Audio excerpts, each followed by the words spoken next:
أشهد أن عليا ولي الله. کمال الاخلاص نفی الصفات عنہ، اور کمال اخلاص یہ ہے کہ اس سے صفات کو نفی کرو۔ صفات دو قسم کی ہیں، صفات الہی، صفات ممکنات، صفات واجب بالذات اور صفات ممکنات۔ اس کی صفات کو تو نفی نہیں کر سکتے ہو، اس کی صفات اس کی ذات ہے۔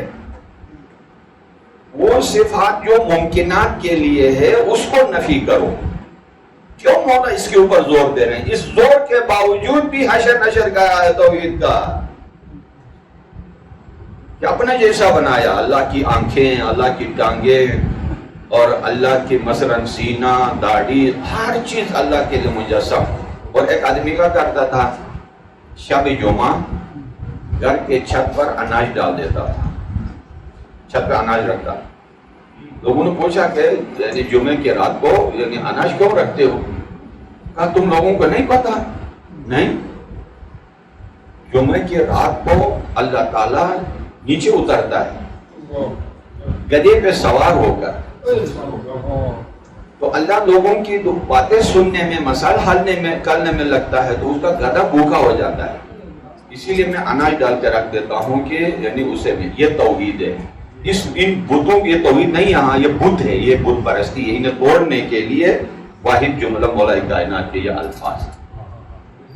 علی محراب عبادت میں قتل ہونا اس کو تو شرف سمجھا ہے، اس کے باوجود ان کے مقام کو نہیں سمجھا گیا ہے۔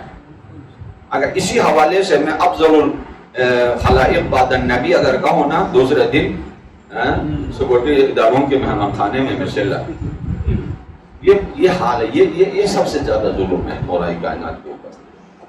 فرمایا کہ یہاں سے بہت توجہ چاہیے، نفی الصفات عنہ۔ صفات کیا مطلب؟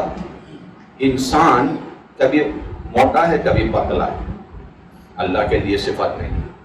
کبھی بخیل ہے، کبھی سخی ہے، کبھی عادل ہے، کبھی ظالم ہے، ادھر ہے تو ادھر نہیں ہے، ادھر ہے تو ادھر نہیں، محدود ہے۔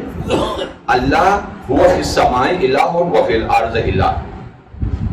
انسان یا اول ہے یا آخر ہے، هو الاول والآخر۔ انسان یا ظاہر ہے یا باطن ہے، هو الظاہر والباطن۔ اچھا، سورہ حدید کی شروع کی 6 آیتوں کو اور سورہ اخلاص کو بہن بھائی کہا گیا۔ یہ سورہ اخلاص اور سورہ حدید کی 6 آیتوں کو معصوم فرماتے ہیں کہ اللہ تعالیٰ نے آنے والے زمانے کے لیے بھیجا ہے کہ گزشتگان اس کو درک نہیں کر سکتے۔ تو مثلا انسان کو جو صفتیں نسبت دیتے ہو وہ اللہ کو نہیں دے سکتے، کیونکہ جب ہم پیدا ہوئے تھے تو کوئی کسی صفت کے مالک نہیں تھے، نہ انجینئر تھے، نہ عالم تھے، نہ ڈاکٹر تھے، نہ سخی تھے، نہ بخیل تھے، نہ مثلا عادل تھے، نہ کچھ بھی نہیں تھے۔ ذات تھی، صفات نہیں تھی، اور یہ ذات ان صفات کی طرف محتاج تھی۔ جب یہ صفات اندر آ گئی تو حالت بدل گئی۔ یہ ساری چیزیں اللہ کے لیے ممکن نہیں ہے، محتاج ہونا بھی ممکن نہیں ہے، اور صفات کے آنے سے محل حوادث واقع ہونا یہ بھی ممکن نہیں ہے۔ یعنی اللہ کی جو صفات ہے ان سے چھیڑو نہیں، جو تمہاری صفات ہے ان کو جوڑو نہیں، اور ان کو توڑو نہیں، اور اس کو ادھر جوڑو نہیں۔ ان صفات کو اپنا نہیں سکتے ہو اور اپنے صفات کو ادھر نسبت نہیں دے سکتے ہو۔ کیوں؟ لشہادت، یہاں سے بہت توجہ طلب ہے، لشہادت کل صفت انہا غیر الموصوف۔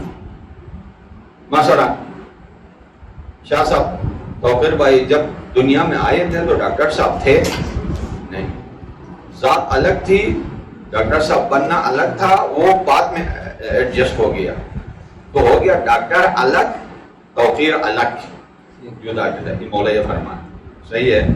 میں جب پیدا ہو گیا تو میں طالب علم نہیں تھا، صحیح ہے، عالم بننا الگ، مرزا حسین کی ذات الگ الگ چیزیں ہیں۔ صفت کہہ رہی ہے کہ موصوف جدا ہے، میں موصوف سے جدا ہوں، اور موصوف میں اگر سارا چیز بھول جاؤں تو کل کچھ بھی نہیں ہونا۔ ہاں تو گزشتہ کل بھی کچھ بھی نہیں تھا، آئندہ کل بھی کچھ بھی نہیں ہوں۔ لیکن اس کی ذات جب سے ہے عالم حی قیوم مرید مدرک، ہے نا، یہ سارا ہے، اس کی حالت میں صفات میں تبدیلی نہیں ہونی ہے. انہ غیر موصوف وشہادت کل موصوف انہ غیر صفات، صفات اللہ کے بندگوں میں ممکنات کی بات کر رہے ہیں مولا. یہاں اس دن ڈاکٹر صاحب نے سوال کیا تھا کہ یہاں کچھ کافی سوالات ہیں، لیکن ان مسائل کو حل کے لیے کچھ قرآن کی آیتیں اور نحو البلاغہ کے دیگر یعنی چیزوں سے اور کچھ عقل سے بھی یعنی یہاں مدد لینی پڑے. فمن وصف اللہ سبحانہ فقط ارنا، اگر کسی نے ممکنات کہو نہیں، اصلاحات یاد کیجئے گا، ذات وحدہ لا شریک کے علاوہ باقی کائنات کی ہر شے کو ممکنات بولتے ہیں. یہ طالب علمی زبان یاد کرو، صحیح اردو تو میں نہیں بول سکتا ہوں، ہمارے لفظ لہجہ 1984 سے یہی چیزوں کا لہجہ بنا ہے ہمارا. صحیح ہے. جو چیز عدم سے وجود میں آئے اور پھر عدم ہو جائے، ایک وقت ہے دوسرے وقت نہیں ہے، ایک جگہ ہے دوسری جگہ نہیں ہے، زمانی اور مکانی ہے، اس کو ممکن کہتے ہیں. اور جس کا ہونا لازمی ہے، ایسا نہیں ہے کہ کوئی زمان کوئی مکان اس سے خالی ہو، وہ واجب الوجود ہے. واجب الوجود صرف ایک ہو سکتا ہے، اس کے علاوہ نہیں. باقی سب دروازہ کھول دیا تو اس کو اس کا مسجد آگے بڑھا دو.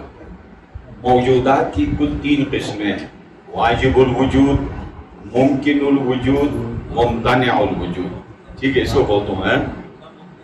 ذات واجب الوجود اسے کہتے ہیں کہ اس کو وجود میں لانے کے لیے کوئی اور علت و سبب کی ضرورت نہیں، وجودہ بذاتہ.